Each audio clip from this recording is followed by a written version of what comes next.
Welcome back to Faith and Fire.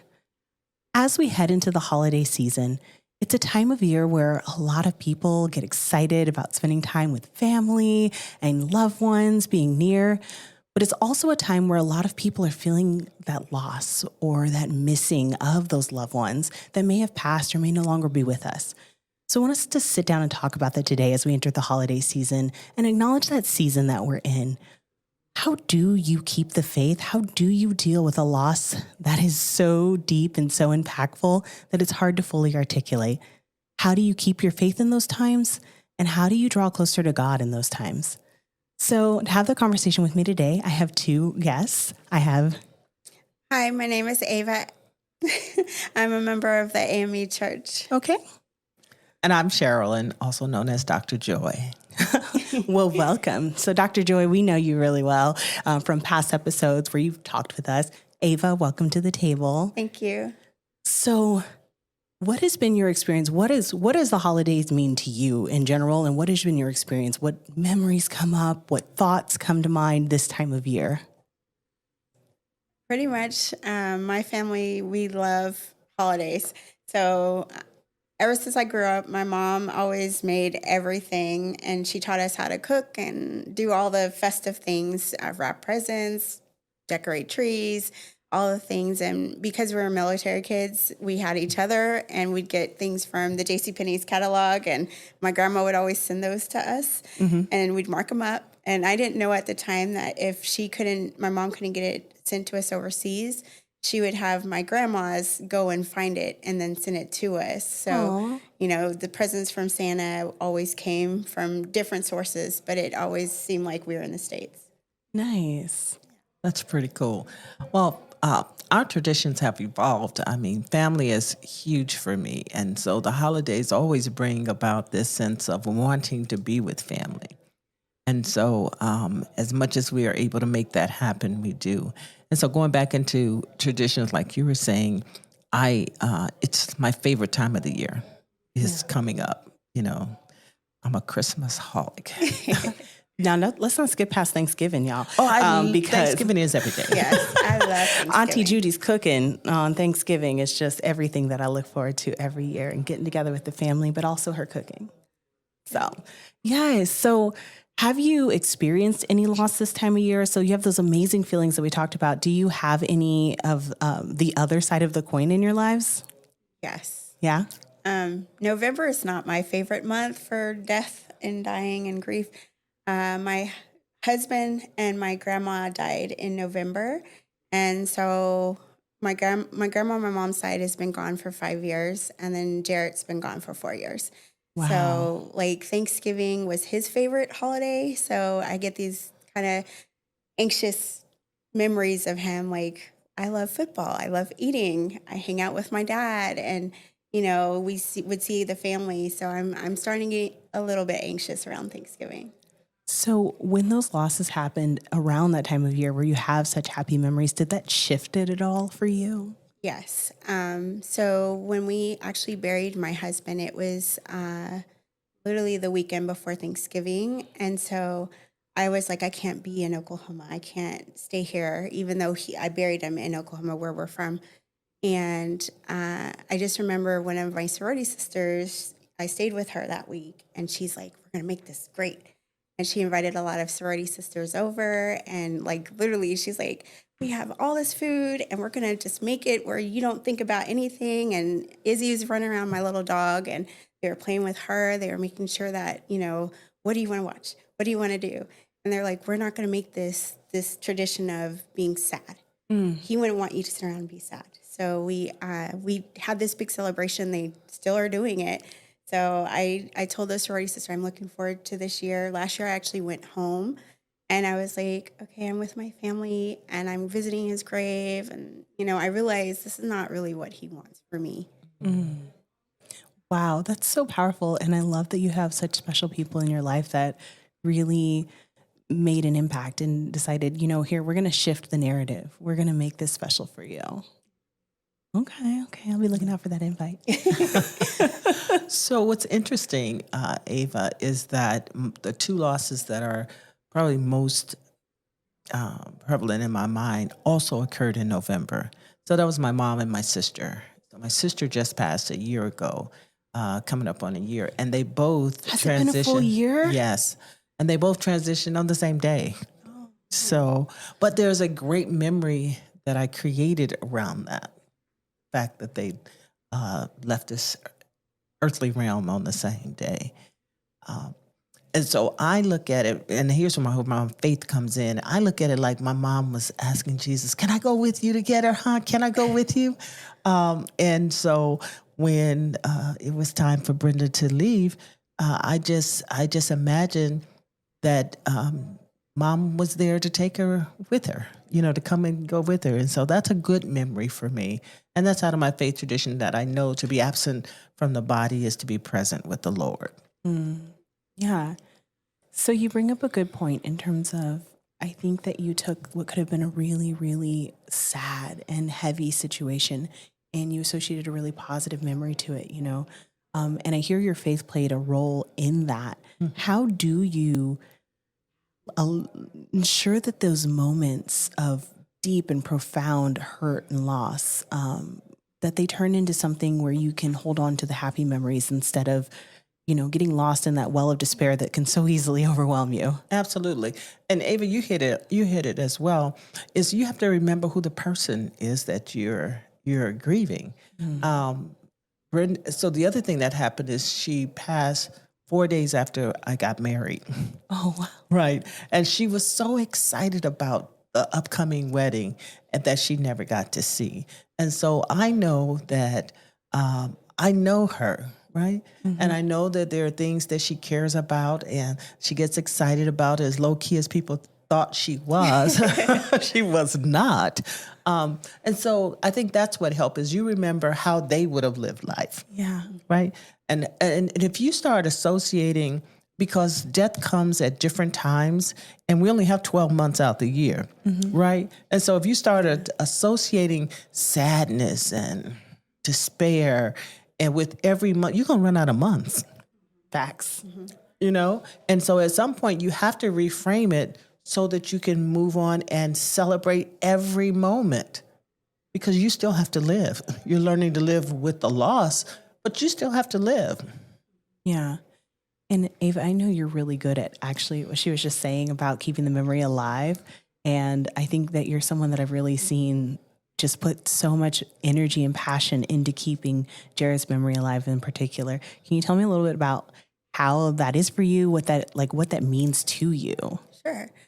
Pretty much when people log into his Facebook or they see his feed, I'm actually, narrating some of the past of his life. I'll go into his memories. I'll go into if there's a birthday, if there's a celebration, I make sure to go and see if he acknowledged those people before. Yeah. And they know it's coming from me, but they're like, oh, I really needed to hear from him today. Oh, like my nieces they actually went to the playoffs for flag football for girls, and it's a big deal. And, I can hear him saying, oh my gosh, my girls are beating everybody up in the football and it's great. And no, Auntie doesn't know everything about football, but I go in and I try to post whatever their stats are. I put the pictures up on his page, and his best friends are like, he would be talking so much mess to us right now. And really acknowledging that spirit and acknowledging his life in other people, but also continue to let them have a piece of him through me. And, I just feel like as his widow, I can do that. I have that memory. It was short-lived, but I still have all these pictures and memories of him. And the great thing about social media, it keeps it. So, years before he met me, years before, we were a couple, there's things that he's acknowledged to other people that I didn't know about, that I'm learning a lot about him in his death. So it's been really great to be able to do that for him. Yeah. And you're mentioning a lot about how it helps others. What is it like for you doing that? It's bittersweet, both because I get to have that piece of him that I didn't have, being able to go into the memories and also reflect on us. Like reflect on, there was times we had premarital counseling with Pastor Sherilyn, and just like thinking, oh my gosh, are we going to make it past this point? And I'm sure she can laugh about it now, but there was times. And like looking at the good that we had in these pictures and the memories that I've been able to see and be like, our marriage was actually really good. Our relationship was so good in the time we had. And, having that comfort to know that there's people searching all around the world for that type of love that he and I had, and knowing that I had it and I see we had that. And, it's just, it makes me in the hard days, like that's where I go. I go to my pictures, I go to Facebook, and I'm like, it was good. That's awesome. Yeah, it sounds like the memories really, I mean, I've heard it from both of you, right? That holding on to those memories, framing those memories, like reflecting on those memories really helps you through the season and such. I think my grandmother, when she passed around this time of year, I was so young that I don't know that it fully absorbed it even. And so I definitely see where it being a husband, where it being a sister, where it being a mother, it just is that much more profound. And especially when a time of year when you normally would have seen them. Right. And they would have enjoyed this time as well. Yes. Yeah. So even creating memories like creating ornaments on your tree. If you do a tree, there's a special ornament that is Brenda. Yeah. There's a special ornament that's Mom. And that helps keep not only the memory alive, but it also keeps their spirit in the space. What I also notice is that if you don't honor the person or keep the spirit alive, that over time it dulls. Right? Mm-hmm. And then that brings on a whole nother set of feelings of, why can't I remember? Or I can't forget, or, you start shooting on yourself. And you make it mean something. Right. And in which case it doesn't, because we're all going to pass this way. Yes. But it's living with the loss. You don't have that person in the earthly realm anymore, but you do have memories. Now, having said that, let me say if there's unresolved stuff, you got to resolve it, knowing that that person maybe they can't forgive you, maybe they can't ask for forgiveness, but you've got to find a way to resolve that which is unresolved so you can move on. How do you do that, especially if it wasn't resolved when they pass? Say you had an argument the night before and then they pass after, or whatever the case may be. How do you find that resolution? I would definitely say get some spiritual counseling, because spiritual counseling can help you get to the place where you're seeing it at a different level. The visceral reactions, the emotions, and those are all valid. But what is it that we believe, right? And what is it that about how we believe that we're in touch? The Bible says we do not grieve like those who don't know Christ. We grieve differently. What does that mean? That means that we miss the person, but we also rejoice because we know where they are. We know where they are. Right. Yeah. And there's a piece of that you can bring in that rejoicing into the current moment. And even turn it and make some joke about it if you're able to. Like, how dare you leave here before me? Knowing fully well that I'll see you again, but you weren't supposed to leave. Whatever it takes, according to your personality and your relationship with the person, those are good memories or good anchors to remind you that this is not all there is. Yeah. Kind of piggybacking, I always joke when I'm having good or bad days, knowing that Jared used to walk up behind me and have his little comments to me about different things that he thought I should be doing or shouldn't be doing. I was just like, okay, I'm cooking something he doesn't like to eat. And I have conversations out loud where I'm still joking and I'm still laughing with him about things. And then stuff that we'd fuss about, like, closing things up or putting his clothes away, like, oh, I kind of miss picking up your clothes. I kind of miss putting down the toilet, like being able to make a joke, but also on football days, he was such a sports fan. So I'm like, oh, Georgia's down. he's probably driving Jesus crazy right now, or when they're up, oh my gosh, it's probably so loud in heaven right now. And being able to relate to other people that I know are in heaven celebrating with him, like, oh, there's a big cookout happening. I bet he's trying to offer Jesus chicken. I always make jokes to myself, knowing that that was his personality. And also knowing that, going back to what Pastor Sherilyn said, just, being able to understand that there's something past this life and, written in the Bible, and we're told this, like, we're going to be in the city or the streets of gold celebrating with Jesus, listening to choirs sing and having a celebration. And when they die, we're supposed to be celebrating them, not sitting around crying and, not living our life. And it's like the life that they would want for us here is the life that they're having now. So why can't we move past the grief part of it, the sadness and the hurt? So I just try to, celebrate him and everything I do in my life. Yeah. And that's not to minimize it for those who can't or, haven't found a way. This is certainly by no means trying to minimize it and trying to shoot on them saying, well, you should be in a different place by now. Absolutely not. It's that finding a way is possible. Mm-hmm. Mm-hmm. And that grief has no time limits. It's not the same for everybody. Yeah. And so as you get to the place where you feel like you could do more or you feel like you can take on more, you do that. Having people around you to encourage you, to who won't let you stay stuck is very important. I mean, speaking of that temporal nature to grieving, right? I mean, you're a few years out, and it sounds like your mother, which was that huge weight. I just can't even fathom that loss in my life one day. I mean, did you start out bright and shiny like y'all are right now, or was there a journey? Ava's like, no. Like, what was that journey like? I would say the first year was rough. 4 months after Jared, there was COVID, so going from, the loss of my husband and, it was just me and a dog in the house, and then not having company, and company was in a computer screen.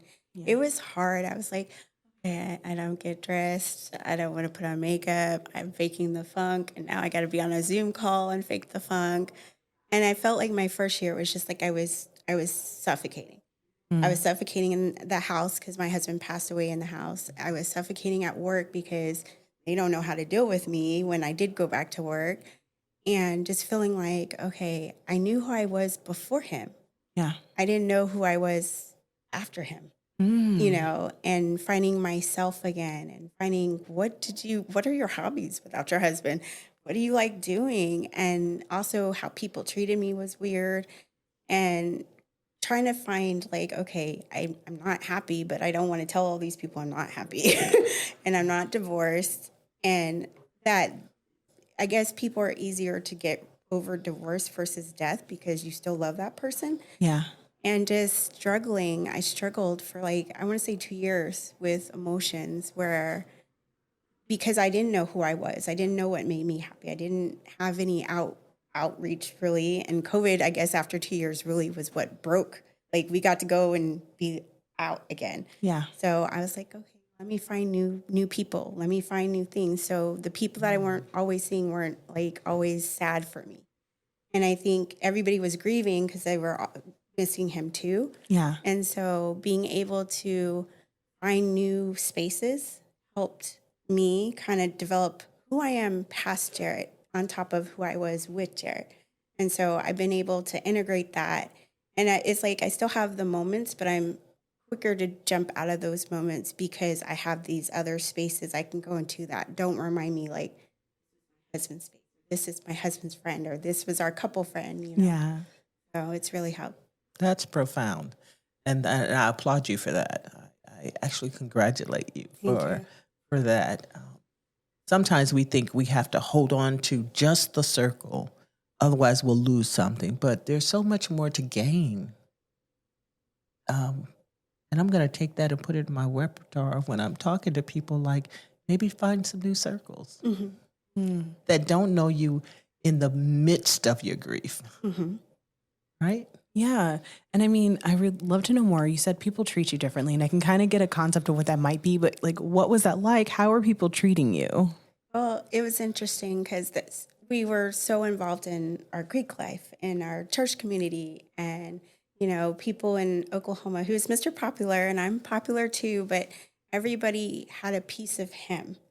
And then even when we were dating, people would be like, "Are you dating her? Like, we didn't put two and two together." And then really finding us as a couple, people struggled with, "He's not here. So how do we treat her?"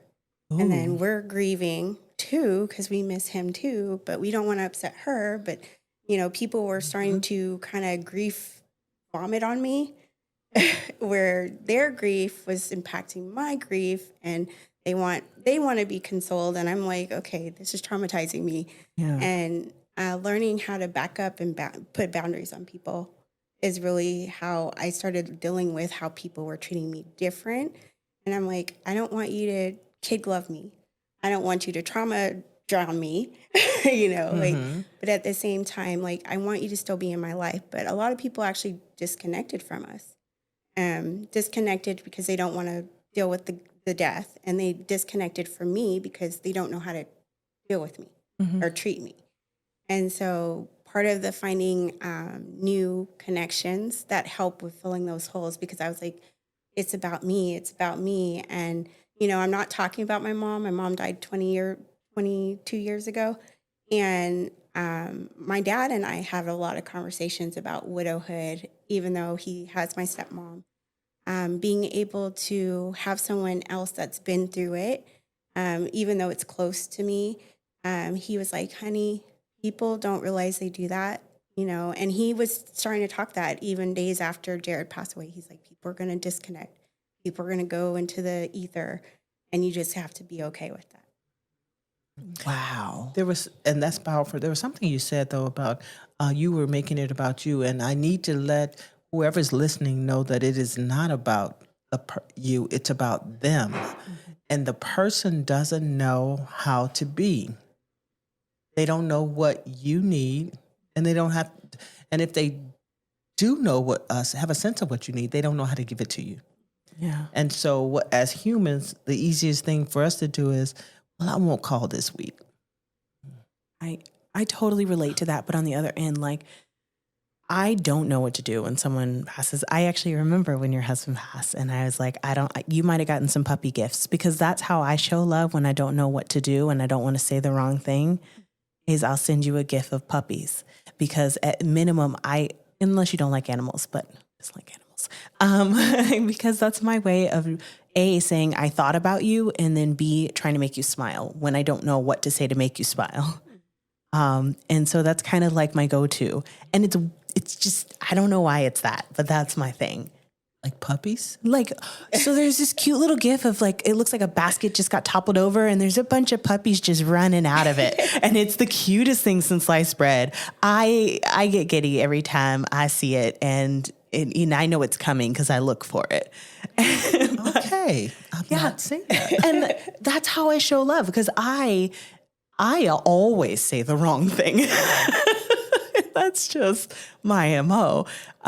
So that's my way of saying, look, if I don't know what else to say, cute puppy gift. It used to be, I'm going to give you some chocolate, but people are far away now, and I don't know how to get chocolate that far. Okay. I mean, but it's finding your thing. It's finding a way that if you don't know what to say, if you don't have the right thing, or even asking, what can I do? And if someone says, I don't know, and I'm like, cute puppy gifts it is. So, because sometimes they don't know. You don't know. And to have those friends that because there are days that you just don't eat. So you were asking, like, what was it for you, like, in the midst, like when it happened in the midst? And so the role that I play in my family didn't allow me to grieve right away. Because I had to spring into action. Yeah. Organizing this and making sure that was done. And I knew what Mom wanted, because prior to that, when she was still sick, but she was well, we would go around and look at different, what we called places of rest. I knew that her favorite color was blue and she wanted a blue house. That was a coffin. So a casket rather. So having those, I had the privilege of having that with her before it was needed. So when it was needed, I didn't have to spend a lot of time going crazy about what would she want, because I knew, right? So that was a blessing. But then having to coordinate this and coordinate that, and I'm in this role. So Right. I'm a preacher, and so people have different expectations of you. They're watching you, right? Right. How is she going to show up? Well, God says this. Is she going to show that? Is she going to respond differently? Is she going to grieve like that person she talked about earlier? Right. And then your family draws on you because that's the role you have in the family. You're the matriarch. You have to hold us together. You have to bring us together. What are you doing? Who's cooking? Yeah. So my grief was more private, and it was stifled, and I didn't have it for a while because there was no time. Right. But when I did have it, it was similar to you. Like, I should have just like to put the lid down on the toilet. Yeah. And Mom's thing was, we lived a pretty good distance from the nearest Popeyes at the time, and she loved their biscuits. So she would call me to go across town to get 6 biscuits. And you would do this. And I would do it. I would be grumbling in my car all the time. But then I remember just that saying, I sure would like for you to call me and I'll go get you some biscuits. It's the small things It's the small things. that bothered you, but Wow. small things. Yeah. Wow. That's so powerful. It's interesting because as you're talking about how you felt about how others like kind of just either re-traumatized you or like even the part where they're coming up to you and kind of just talking to you and just dumping on you. I think that's my absolute biggest fear about when my mother passes, that people like to talk to me like I'm her when she's not around while she's alive. And I'm going to get all of it. And I'm just know I'm going to be overwhelmed. And that scares the crap out of me. On top of the fact of losing my mother, which I don't want to think about. Who's right here, by the way. She's Yes. So I just I can't imagine I'd ever be ready for it in the first place. And then the thing that scares me is who you are and your position and everything. And it just the overwhelm of people that are going to, with all of the best intents, overwhelm and inundate me. And so it's really cool to see how others who have been there deal with it and how you've approached the conversation. Like now I'm thinking to myself, okay, Ava's been through this and I can go to her in that situation, and you're good at this. So you'll be blocking me. You'll be like, she's done. She's not talking to anybody else today. Go away. Ava's a good blocker. She's amazing. She really is. I just did that at my grandma Rose's funeral. I was like, okay, my granddad, no. My daddy, no. Everybody get out of the way. Because I'm just like, I just remember feeling like everybody was talking to me. Everybody's coming with what they wanted. And it's like, nobody was really asking me what I wanted. And now, like, as an observer of people going through grief, I'm like, no. You've been through it. You've seen it. And even we had conversations after Jared died. And I also, one of the other, Reverend Jason, his mother had just passed from cancer around the time too. And he's like, you've been making posts. And I was like, yes. You know, and we were, there's so many people that were grieving in different ways that were having conversations about like I felt like I was just emoting and it was me with the world talking and being able to block. You know, like, no, it wasn't okay to make that post about my husband's death. Like, it should have come from one of his parents or me. It's not okay. What's the story behind the post about your husband's death? Okay, so maybe 3 hours into, you know, all the sorority sisters and everybody being at my house, Yeah. one of them goes, Ava, you need to get in front of social media. That's not what I'm worried about, like, Right. at that time. I'm trying to tell them, like, hey, you know, there's people in my house. I haven't contacted all my family. And she's like, no, Facebook's going wild. So going back to church and faith and whatever, my husband was super involved in our church and in church in Oklahoma and all over the place. So all these different reactions are happening and rumors are being spread of how he died, what's going on. And rumors are just flying around Facebook and Instagram about what happened. And one of the sorority sisters like, give me your phone. Give me your phone. As well as my relatives on the East Coast and Central, they're like, what is going on? Because they're just seeing my husband has died. But there's nothing from me. There's nothing from him. And they're trying to get through my phone. And one of the sorority sisters literally went on Facebook, is like, I'm sorry, Jared Evans has passed away. Ava's not available to talk because she is handling the death. And also, I'm holding both of our phones at certain times, and I'm seeing in group me's and texts the rumors. You know, one of the rumors was he was drunk driving and passed away, and that is so far from the truth. And reading that as a spouse and feeling like, this is what y'all think of my husband. This is in the background what you think of us, you know, and then rumors about our relationship, all sorts of things were circulating around Facebook. Yeah. And so when I, like, the next day really was having this why me moment, why God, you know, like, and I think I had this with you, like, I hate God right now. And I hate people right now because they're spreading these vicious things. And so I started posting things about my process even that week. Like, you know, I have to go pick out, you know, memorial stuff for the church here. And then I'm hearing stories like one of our sorority sisters and her husband, I went to church in Tucson, and he was actually in Tucson with his parents for something else. And he had a whole meltdown before church. And that service turned into a pray for Ava and Jared service versus them having actual service. Wow. And then our church, you know, they had a service, but I don't really know what happened, but, you know, you were actually the first one to my house, not any of the ministers from our church. So that affected how I saw people, because I was like, we are members of this church here, and y'all didn't come to us, and you're spreading the rumors. When I got the message from Ava, I was on a plane. I was on a plane coming back home from probably planning meeting or something. And I said, first stop, I didn't even go home. I just went straight to your house. Yeah, I'm getting really emotional as you talk. And I remember that day.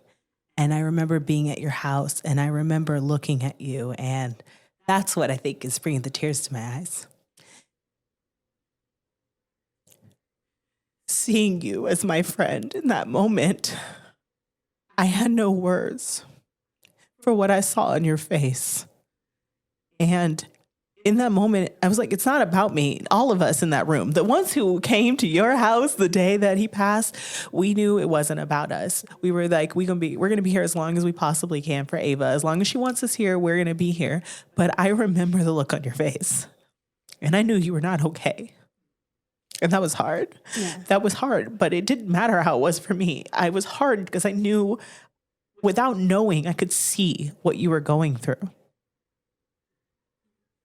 So the moments, when we're talking about not only the initial moments, but then how do you move past that? Yes. Right. And it has to be taking charge of it, or having someone there that can take charge for you. Yes. Who knows you. Let me put that caveat in there. Yeah.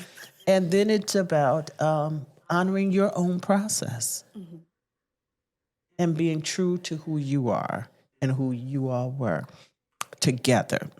And so it does become something that and writing it down helps. Yeah. Yeah, today, Yes. like when you were saying, we did have the conversation, I knew that you didn't hate God. You were hurting. Yeah. And so knowing that, it's like, just write it down, because our God is big enough to handle that. He is. Yeah. You know? I felt like at the time, I'm like, I just raged against everything and everybody. And for a long time, I'm like, I'm going to quit the church. I hate God. He took my mother. He took my grandma's. And just really being angry. Like, I didn't have a lot of time with my husband. You know, as a newlywed, we were only 2 years and some 2 months into being married. And then we'd been together 6 years, but knew each other 13. And I just was like, I didn't have this time. And then, you know, reflecting on, my mom died when I was 22, almost 23. You took my mother. Like, what are you trying to teach me? What's the lesson in this? And I just kept hearing, you have to trust me. You have to trust this. Yeah. People are going to learn from what you have to say about this. And one of the sisters down in church in Tucson, she literally came up like a few months later after COVID. I guess we got let into the real world. And she took me out and she goes, you could write a grief book. The things you say on Facebook, and it's not like judgmental, it's not whatever. Yeah. People are watching, people are listening, people are hearing you. And because we know that you're a Christian and people know your heart, the things that you say when you're saying, I'm mad at God, they're putting it to other things. I'm mad at God about my job. I'm mad about this. I'm mad about that. And the fact that you're able to express that you still are trying to trust in him versus stay in that anger, it's being spread, and it might not be talked to you like we're talking, but people are seeing it and they're hearing it and it's resonating.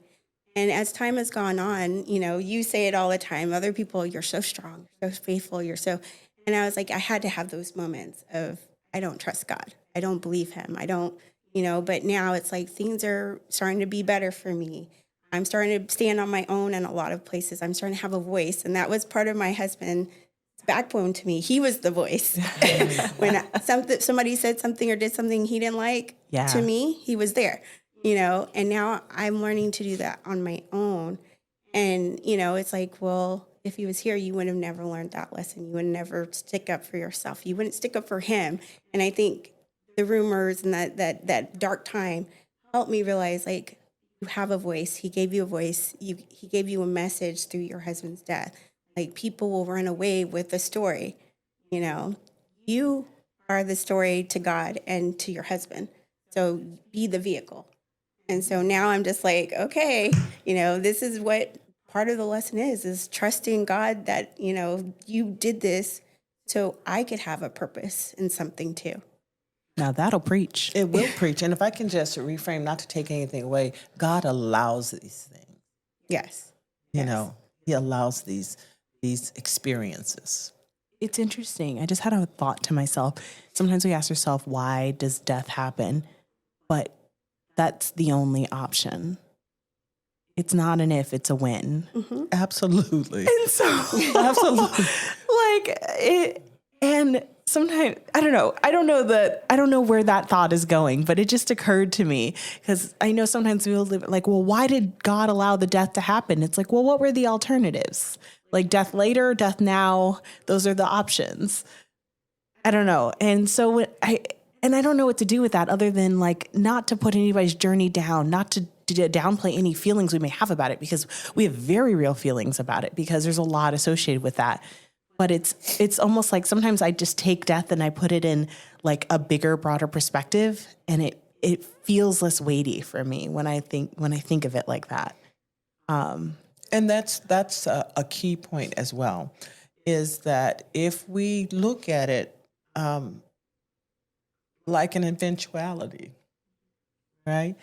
And our faith says we're not afraid. Like, that's what we live for, is to be with God, right? Yeah. Yeah. And the only way we could do that is to leave this earth, right? So our faith says that's what I want, right? We stand on our faith, and that's what I'm living for. But the humanness says, I would like to keep living a little bit just longer. a little longer. Stay here. Let's hold on. Exactly. And so that's the dilemma we find ourselves in. But if we raise it to what you were saying, Jessica, is that we start to look at death in a broader perspective. What I'm clear about is a lot of people aren't afraid to die. They're afraid of how they're going to die. Mm-hmm. Facts. Mm-hmm. And we don't get to control that. No. Right? Yeah. Ooh, okay. So this is really interesting as we look at this topic and know that there are a lot of people who have their own version of a story like this around this time of year that may be more salient because this is the time when they would be coming together with family, or they would, it just pricks a little harder. What word of advice would you give to someone who is struggling in this season, who may be missing a family member or a loved one who they would have had a memory that's no longer there? or that they're trying to rekindle or respark. What word of advice would you say to them, or what word would you say to them to encourage them? It's a hard one. I think honoring whatever traditions that you had with that person. I still make Thanksgiving dinner if I'm not with the sorority sisters, or when I go home, acknowledging like, oh, he liked to eat here, so I go eat that place or whatever during the holiday season. Just really trying to be mindful, and then also share with people that also share that tradition or that time with him. But try to just get out. Don't isolate yourself away. Don't, stew in that memory of he or she is gone. Actually live and do the things that maybe you were wanting to do. Go to the restaurant that you said you were going to go to, or have the vacation experience that you said you wanted to do with that person, and just speak to them, speak to God, and that's the advice I have. Okay. Absolutely. And on the tradition part, the speak to God I was going to say that too. But on the traditions part, I would say try to develop new traditions. Ooh. Yeah. That too. And I say that because our family, I started off saying I love getting together with my family around the holidays. Well, that has morphed a bit where we don't do it as much, or it's not the same. And so I have to develop new traditions around what's my family around this time, right? Yeah. What does that look like? Do I open it up and get extended family to come in, or so I just have to examine that. The second thing is really take time to process internally why you feel the way you feel. Wow. And that may be a hard one. So that may be going on a sabbatical. I'm just going to sit until God speaks. I'm going to sit until I understand more about me and why I feel, why can't I get past? And it's not past this, but why can't I have movement on this? Why can't I get on the other side of this? Yeah. Why does this have such a hold on me that around this time of the year, I lose my joy? Why can't you get from that why God to that but God? Mm-hmm. That's it. But God. But God. And in the but God is all kinds of joy. Wow. Okay. I think that's the note we're going to leave it on today. I appreciate you ladies for having this open conversation with me. I will say that I was like, should I bring tissues? I was like, we don't need tissues and nobody gonna cry in here. And then I did. So, oh well. But thank you so much for joining us today. We hope that you enjoyed the conversation and that you found something in it for yourself. If you're enjoying the conversation that we're having here, please be sure to like, subscribe, follow, come along on this journey with us, some faith and fire. We look forward to seeing you in the next episode.